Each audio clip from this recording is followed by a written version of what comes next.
Bonjour et bienvenue dans ce nouveau numéro de la revue de presse de l'intelligent.tv. L'actualité dominante de ce jeudi 29 avril 2021 est la charte qu'a fait signer le président de la République, son Excellence M. Alassane Ouattara, aux membres du gouvernement lors du Conseil des ministres tenu hier mercredi 28 avril 2021, comme le déclare Fraternité Matin. En outre, le confrère nous informe de la reprise des élections législatives 2021 dans 6 circonscriptions le 12 juin 2021, de la stratégie de vaccin et de lutte contre la Covid-19 revue et corrigée, et enfin d'un plan de rénovation adopté pour notre mythique zone nationale d'Abidjan.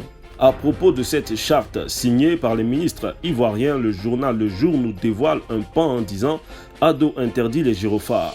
Et à côté de cela, Le Jour nous relate la guerre ouverte qui fait rage en ce moment au sein du PDCI RDA en nous exposant les clans qui se battent. Le patriote, dans sa sortie, déclare « Ouattara veut des ministres exemplaires » tout en mentionnant les propos du président.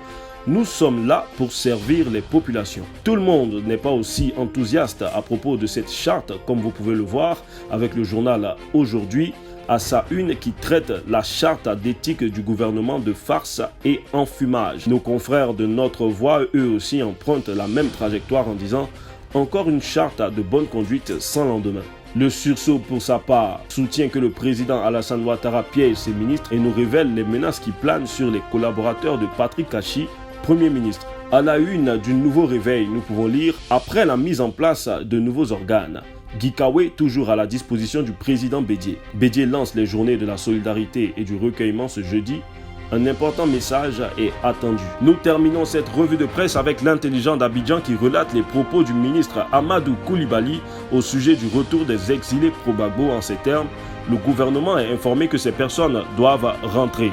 Mesdames et messieurs, c'est sur ces notes que nous nous disons au revoir. Soyez nombreux à vous abonner sur la web TV du moment, l'intelligent.tv. Retenez ceci. Un chien vivant vaut mieux qu'un lion mort. Alors si vous êtes encore en vie, vous avez le pouvoir de changer le cours de votre destin. À très bientôt.